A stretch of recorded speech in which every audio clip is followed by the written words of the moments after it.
Now that the season's over and has been turned upside down like this logo, by the way, this Eagles logo, they don't even deserve to have their logo up on my wall right now. But whatever. Okay. Anyway, can the Eagles hit the jackpot this upcoming free agency? See what I did there? Okay, Mike Owens is here. I'm Adrian Fedke. Not necessarily going to be a preview show. We already know that the Eagles are kind of out of it, and there's not really much to talk about. So we're going to start with DeSean Jackson's rumors and whether or not he's going to come back to Philadelphia. But before we get to that, Mike, how's it going, man? Well, it could be better.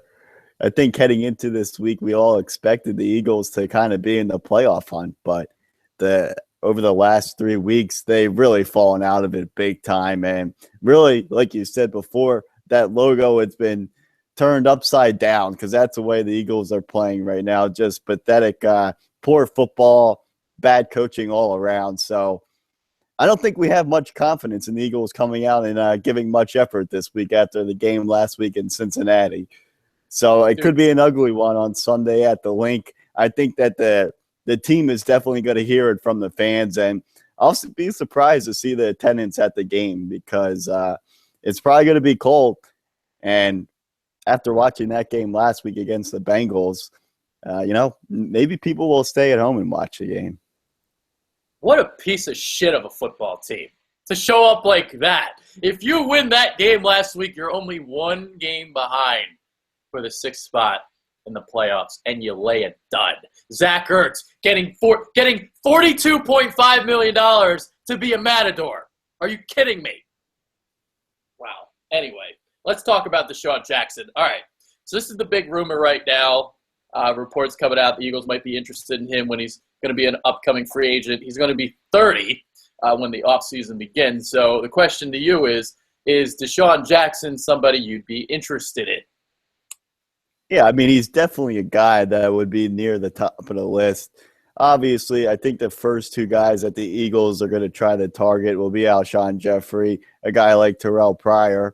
The problem with those guys is they're going to want a lot of money, but at the same time, the Eagles desperately need a wide receiver.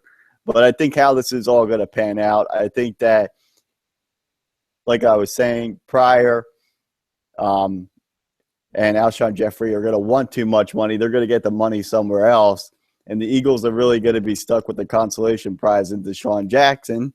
Not a bad consolation prize, but I think they're going to be stuck with paying him a decent amount of money. And for a guy who's getting closer towards the end of his career instead of closer to the beginning of the career. So I think they're going to end up getting DeSean just because of the history here. And he's going to probably want to come back and show Chip Kelly that the Eagles should have never got rid of him. So I'm going to say that the Eagles end up with DeSean, and then that way in the draft they can go and try to get another key position like running back. Yeah, and as from a Redskins perspective, you got Pierre Garçon as a free agent. You're going to have Kirk Cousins as a free agent and DeSean. So 3 guys, you're not going to pay all of them, obviously. And I would think maybe that Washington pays Pierre Garçon as opposed to Jackson. We'll see. We'll see how it pans out. I mean, Kirk's already got some weapons. Jamison Crowder has emerged as the top receiver on that team this season. Jordan Reed is basically Cousins' favorite option. So Jackson might be a guy that does go. As for the Eagles, obviously we need a speed demon. Jackson would fit that mold. My concern, though, is that he's 30.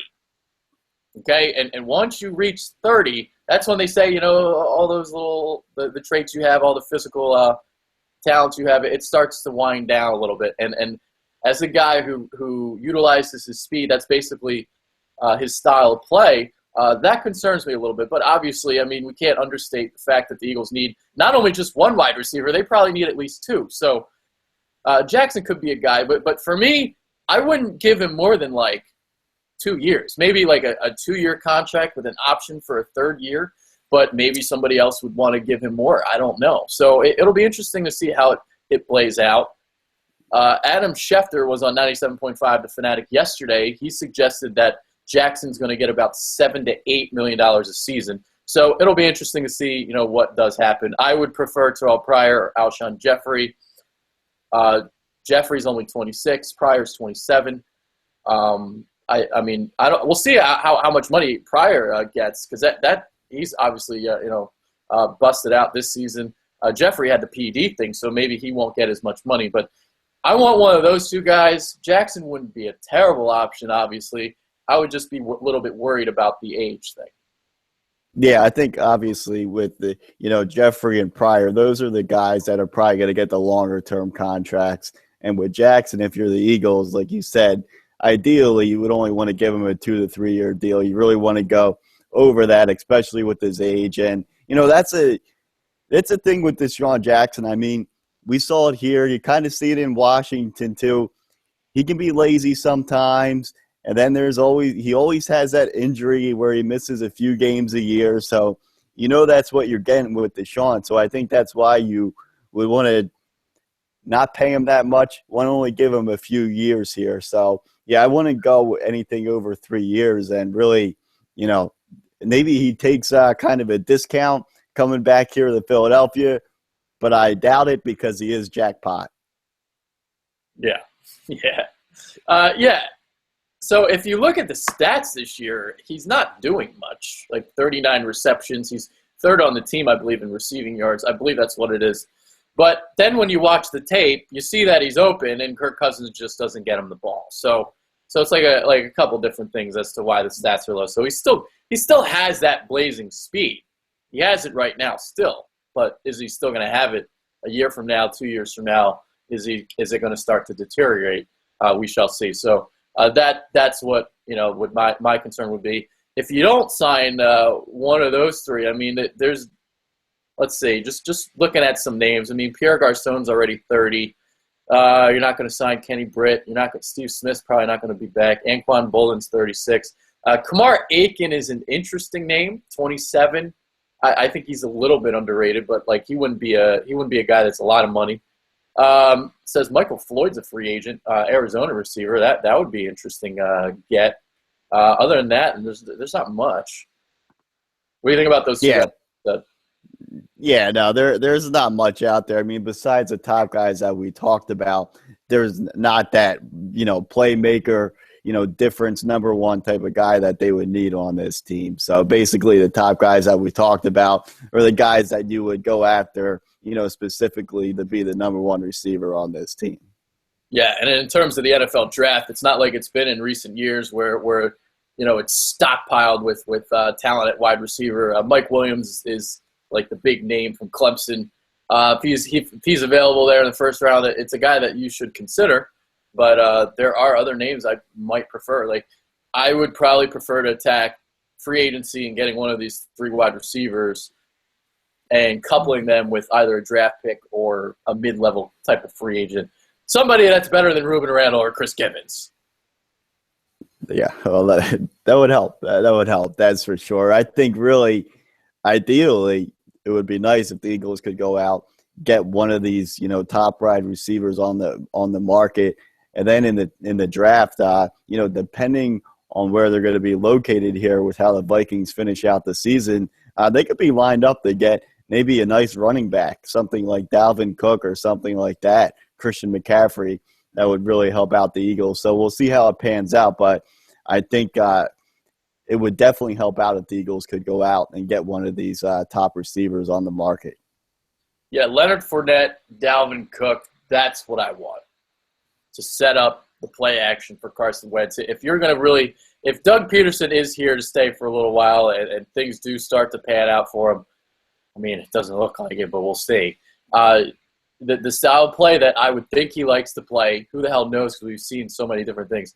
It's the time possession game, having that dominant type of running back that can take a lot of the load, and a guy like Dalvin Cook, a guy like Leonard Fournette, that would be perfect for what the Eagles want to do. Obviously, there's so many needs on this team that you have to address. You need a cornerback. You need a couple cornerbacks. You need maybe even another tackle, maybe even another guard, center if you want to replace Kelsey down the line. There's so many needs on this team. Like, who the hell do you go after? But I think Fournette and Cook, these guys are so damn talented, it's hard to pass on them if they're there. Yeah, no, I completely agree with you. And especially, the way our offense has just stalled this season, the Eagles really need to load up in the offense, especially when you have Carson Wentz as your franchise quarterback, and you see that he just doesn't have the weapons at all. So they got to give him the weapons on offense. I think that we're a little bit better off on the defensive side of the ball. Obviously, we are very thin in the cornerback position. That is something that we definitely need to address. But when you look, I think we're really settled on the defensive line, so that's good. Maybe add another linebacker, but I think this is where, especially in the first round of the draft, the Eagles really need to think about getting a running back because they're going to need someone to really compete with Elliott here in the future. So I think that if they can get, one of those top running backs like we talked about, pair him with that top wide receiver, then I think they'll have something going forward. Yeah, every team in this division has weapons. Odell Beckham, Eli Manning with New York. You got Des Bryant, Zeke, and Dak in Dallas. And then obviously in Washington, you got Pierre Garçon and Kirk Cousins. We'll see what – not Pierre Garçon, Jamison Crowder, and Kirk Cousins. So I would think they keep Kirk Cousins around. So there's weapons all around the NFC East, and the Eagles got to add a couple. Yeah, more than a couple, maybe. Yeah, they got a lot. Plethora. Yeah. Yeah. The Eagles right now, it's like putting together a puzzle. So they have, most of the pieces put together in the middle of the puzzle. They got some missing, and then they only have one corner piece right now, and that's the quarterback position. The rest of the corner pieces are all missing, so they got to complete the puzzle. Yeah, there's a lot of pieces missing. If it was like a 1,000-piece puzzle, we have only 47 filled. Yeah. Third worst record since that 3-0 start, 2-7. Despicable. And speaking of despicable, Doug Peterson. Even though he deserves a chance, I'm starting to just lose complete confidence in the guy.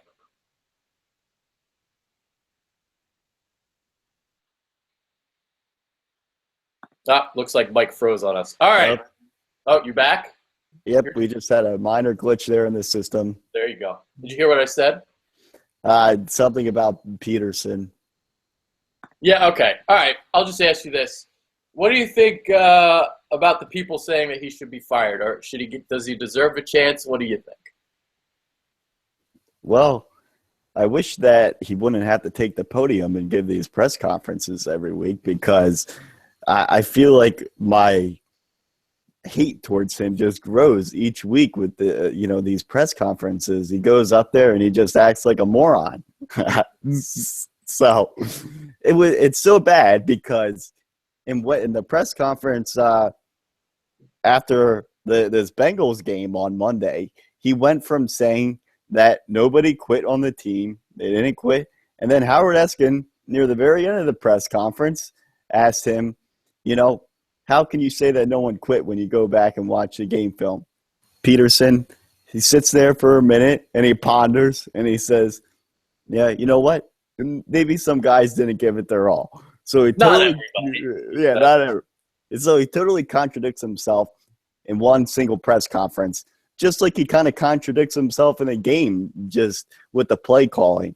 So he's all over the place. You can tell that he's a rookie head coach, obviously. He's making a lot of mistakes. We were never fans of the hiring. What I want, this is how I look at it. If the Eagles go out and they play like they have been the past few weeks and they don't win a game the rest of the season, then I think you got to get rid of Peterson, because that shows that the team has quit on this guy, obviously, if that's what happens. But if they're able to go out, show some pride, play with some passion, maybe win a game or two, then I think you got to give him another year. But I just can't see giving this guy another year if this team just continues to go out and play like they are, because they're playing pathetic football. I mean, you can't even describe it. And it's just fundamental things that obviously go back to coaching. So If they continue to lose out, then I think you got to really think about getting rid of them. Now, if you ask me what I think the Eagles are going to do in this situation, I think that there's no doubt about it that the Eagles are going to give Peterson another year because that's what Lurie does. He's a nice guy.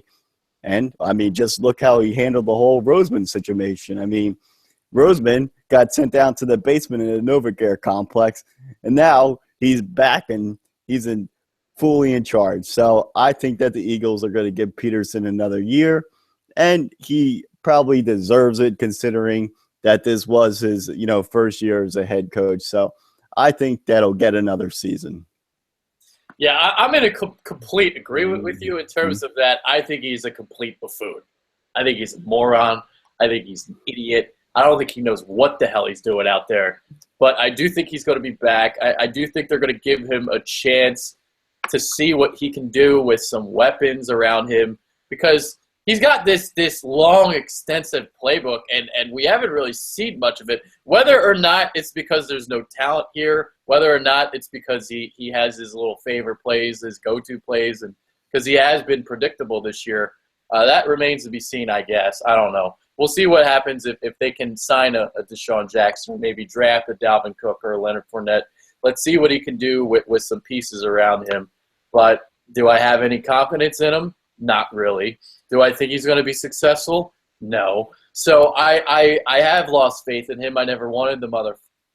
Didn't curse. I never wanted the guy. And yeah, I have some really, really big concerns moving forward, and one of them being the development of Carson Wentz. And, you got three stooges coaching this kid. You got Frank Reich, Peterson, and John DeFilippo. Like, do any of these guys know what they're doing? The mechanical flaws remain the same. So you're going to have an entire offseason to work with this kid, and are they going to be able to fix the kinks? Do they have that type of capability? Yeah, I mean, the thing that's concerning with Wentz is that with the rookie quarterback, you would want him to have these struggles in the beginning of the year and have him progress as the year goes along. Well, I mean, Wentz, he kind of did this thing backwards. He started out amazing, and now he's just regressing each week, and that's not what you want to see with really your franchise quarterback here going forward. So, and it goes to the coaching too.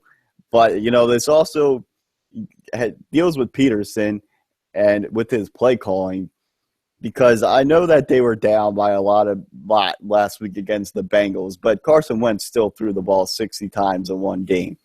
I mean, 60 times is completely outrageous, and I agree with 100% with what Wentz said in his press conference after the game against the Bengals when he said that if you throw the ball 60 times a game, you're going to make some mistakes. And I completely agree with that, especially when he can't say this in the press conference when he's throwing to complete morons at wide receiver. I mean, he's throwing to guys that can't even line up right. He's throwing the undrafted, rookies. So completely agree with Carson there. He's going to make some mistakes. I guess the thing that concerns me the most with Carson is that he's making the same mistake on a lot of these interceptions. He just always overthrows some of these seam routes sometimes. And that's the thing that he's got to really – I don't know if he has to kind of change his mindset, and he's got to hold back on those throws and maybe take off and run or throw the ball out of bounds. So that's that's on Carson, but it also is on the coaching staff, and the coaching staff has to be able to fix these mechanical issues that they're saying that he's having. So yeah, a lot of the blame goes on the coaching staff. Yeah, and I'm also concerned about all these penalties. 5th time this season that the team committed 10-plus penalties. The offensive line, just these minor faults that they can't get corrected. They can't even stay still on the offensive line. They would be the worst contestants ever for the mannequin challenge. They can't stay freaking still. It's awful. So you just so many things to take into account. And it's like everybody complained about Chip Kelly and thinking he was the reason why the players quit. Maybe we just, again, like we were saying last week, we have a bunch of pansies, and that's just what it is. All right, another guy that gets a lot of blame from me, Howie Roseman. Everybody thought he was a messiah during the offseason. Everybody thought he was a god, all of this stuff. Do you know 2 people in Philadelphia that didn't like the moves that he was making? You and I. Oh, yeah. Wait, no. Man, you don't have to get us started on this guy, Howie Roseman. Everybody gave him credit for what he did to get Carson Wentz. Now, I will give him some credit that he did a nice job. He wasn't Jared Goff. Right. He's very lucky. Oh, boy. If Jared Goff would not last a day in Philadelphia, that guy would just get massacred here. He does not have the personality for this city. And the Eagles, and especially Howie Roseman, can freaking thank the Rams for picking Jared Goff, because if the Eagles got stuck with Goff, oh, man, they wouldn't hear the end of it from us. But, yeah, Howie Roseman, the Eagles knew going into this season that one of their biggest needs was going to be at the wide receiver position. And what do? Well, he goes out and signs guys like Ruben Randall and Chris Givens. Now, everyone was ecstatic at the time when Roseman made these moves, saying, oh, Roseman's, great. They're in love with this guy for bringing in these wide receivers who don't even make the damn team. And then we're stuck with the crap that we have. And he also, in the offseason, he goes out, he brings in guys like, McKelvin, who seems like he's getting burned every single week. Ron Brooks, who can't even speak English. Obviously. Then you look at some of the contracts that he handed out. People were happy that he was keeping some of these guys in Philadelphia, guys, Ertz and Selleck and things like that, Vinny Curry. But with these guys, he was overpaying them, and people kind of overlooked that. That's something that Roseman does. He likes to overpay. And a guy like Vinny Curry, it's obvious now that the Eagles overpaid massively to keep that guy in Philadelphia, considering the production this season. So, yeah, we are not fans of Roseman. And the thing that scares me a lot going forward is that our future really is going to depend on acing the drafts coming up here in the next few years. And if we can't do that, this franchise could be set back for a long time. And in the process, we could be wasting the talent in Carson Wentz. Yeah. Yeah, the Vinny Curry contract was my concern, because he got top 10 money. And he's a guy that, sure, he had like one great year. We had like 9 sacks, but he's not a starter. He can't stop the run. That's not his strength. And he got top 10 money. And I heard it from everybody. Oh, well, he's in Jim Schwartz's scheme, and he's in a 4-3 now, so he's really going to take off. Nope. Now, I was wrong about Zach Ertz. I thought he was going to take off. He didn't. He is just what he is at this point, and he doesn't like to stick up for his quarterback. That was a block where on Vontaze Burfict, that could have set a tone for that entire game, for the rest of that game, and he just laid him, Matador style, just awful, really was. Now it's hard to blame him for DeMarco Murray, because DeMarco Murray didn't want to come back here. I remember at the time, we both didn't like the Maxwell and Kiko trades, but it wound up helping them get Carson Wentz, so I'll give him that. But as we can see, Kiko Alonso, coming back now, he looks pretty good now. That's because he's actually healthy now from that ACL. It takes a little while sometimes. And Maxwell is just whatever he is. He's still an alien that's on Mars, whatever. He's an idiot. But, yeah, that's that. So, and then the receivers, he doesn't spend money on a receiver. He trades Eric Rowe. Like, the thought process with Eric Rowe was, well, Leonis McKelvin looked like the best cornerback in the spring. He was a great player. Jalen Mills looked great in the spring. So all of a sudden they think they have these pieces and they can afford to get rid of Eric Rowe. And now Eric Rowe's in New England and he's killing it. He would be the best cornerback on this team right now. Yes, I get it. Oh, he's not really a fit. Well, are any of these guys a fit? They all stink. Oh boy, yeah, I completely agree with you. I mean, the Eric Rowe thing, it was an absolute killer. That's where Roseman, he got all cocky after making all these moves in the offseason, and he thought, oh yeah, what the hell, we can afford to get rid of Eric Rowe. And really, the Eagles lost out because, we drafted Eric Rowe in the second round, and, well, we got a fourth rounder for him, and he's playing well for the Patriots. So we definitely lost out there, considering that we're thin at the cornerback position now. So we could have used them big time. Roseman he's got a lot to prove still. And the other thing that, people forget to talk about is that and this is something that goes on Peterson too, and the whole coaching staff. I mean, the Eagles knew that Lane Johnson was going to be suspended at some point. It was just a matter of when. And their whole plan all along was to start a guy when Lane Johnson gets suspended that they picked in the 5th round. Big V. That was their plan. They had no other plan but to start him.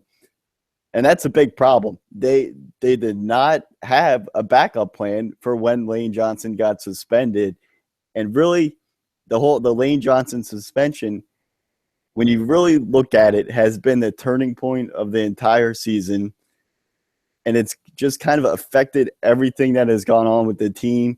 You can see the offensive line, they're getting all these false start penalties. And right after the Lane Johnson suspension, that's when you kind of started to see Carson Wentz start this regression.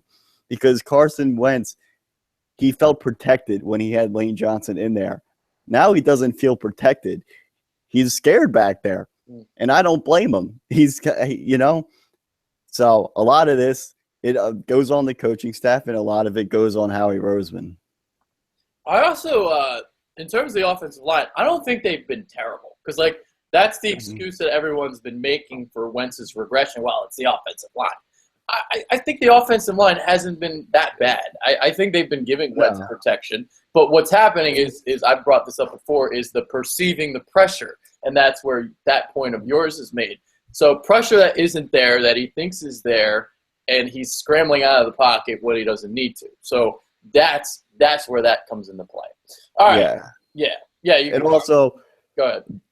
But it also, where it really affects him too, is in the running game, because the running game is where they really use Lane Johnson.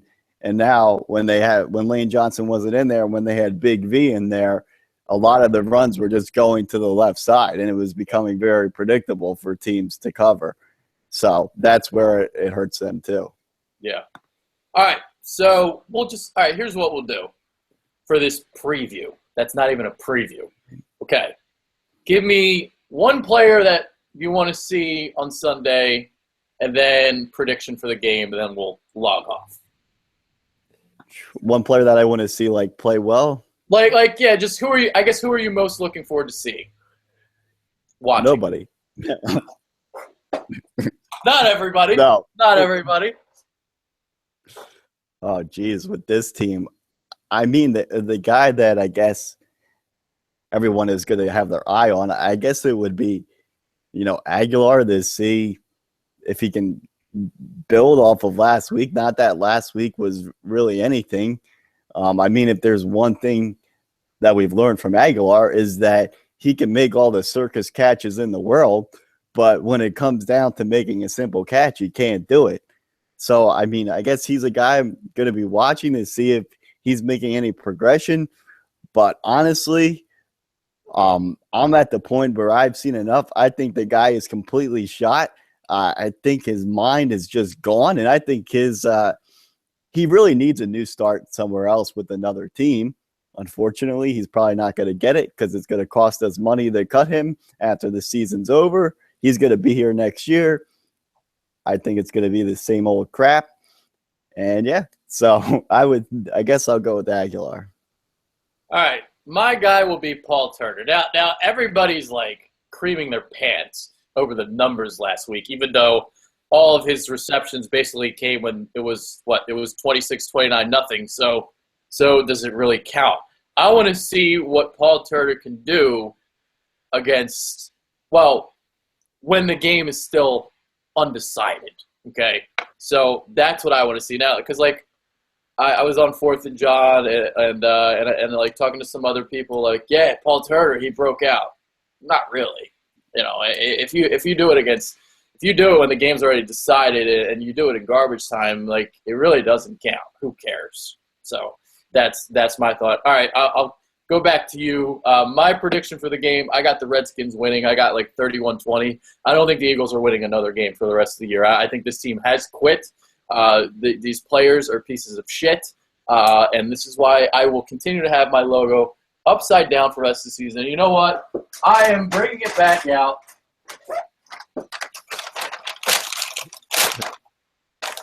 The bag is back. It's back, and that's it. Those bags will be handed out to all the fans that enter Lincoln Financial Field on Sunday, as it should be. But yeah, I've got the Redskins in this one too. Eagles are done. Problem with the Eagles lately has been that they're just letting other teams jump out to big leads. The last game against the Redskins in Week 6, the Redskins jumped out to a 14-0 lead on us. I think that the same thing is going to happen this time around. Redskins are going to jump out to about a 10-0 lead. Eagles are going to hear it from the fans, and it's all going to be downhill from there. I've got the Redskins winning this one. I'm going to say 30-13. Damn, so blowout. You got a final thought? Then we'll go. Man, final thought, I guess is, since you're a Temple guy, maybe we'll add a little Temple action here and let me take the bag back off. Because I don't have any bias on this at all, because I don't have any affiliation with Temple really, but. Matt Rhule, I was very surprised. I thought that he was gonna be there for some time. So, I want to see if you're kind of upset with that, because I would be a little upset, considering he said that he would never give up his soul for those guys. Well, we know coaches are liars, so I expected it. I really did, because it's happened before. Al Golden, Steve Adazio, now Matt Rhule. So I'm used to it. I get it. Temple's not a big-time school. It's little old Temple. So now the interesting thing for me is he's going to the Big Ten or the Big 12, and it's a style of play that's up and down the field, a lot of offense, a lot of passing, and not a lot of defense. Well, his philosophy is the complete opposite: run the football, control the clock, and play defense. So that'll be interesting to me if he can maintain that style and if he can be successful, because I don't know if he can. I think he was a great fit here. I think he's a fit on more of an underdog type of team. I think he's more of that type of coach. So it'll be interesting to see what Temple does moving forward about their next coach. Do they go after another young kind of hotshot coordinator, or do they take a guy I don't know, Charlie Strong or somebody a little bit older? So we'll see what happens. Yeah, I think that's a thing that I think really hurts Temple, is the fact that Rhule was he had that Philly type of attitude, you'll win with defense. So I think that's where it kind of really hurts Temple, because he really kind of built that defensive mentality here with Temple. So I think that's where they miss out. And it's just a shame, because I felt like he was really the perfect fit for Temple, and I felt like Temple was really going to continue to go in the right direction with him now. But now it's they have to take that step backwards again and kind of build up with the new coach. So we'll see who they bring in. And it's kind of ironic that Rhule, he had an interview with Oregon, but he turned down the Oregon job and decided to go with Baylor. So I don't know if Philly would have ever forgiven him for that. Going to Oregon, Chip Kelly's old stomping grounds. Oh, man. Yeah, I don't know about that. But, respect the T. Learn to love it. Temple University all day, every day. There you go. So, back-to-back 10-win seasons, AAC title. He beat Penn State while he was here. I'm gonna miss the guy. I was upset. I was depressed, but I saw it coming. So, all right, we'll end the show now. That's Mike Owens. I'm Adrian Fetke. It lasted a little bit longer than I thought it would, but our shows always last longer than I thought it would. That's what she said. Peace out.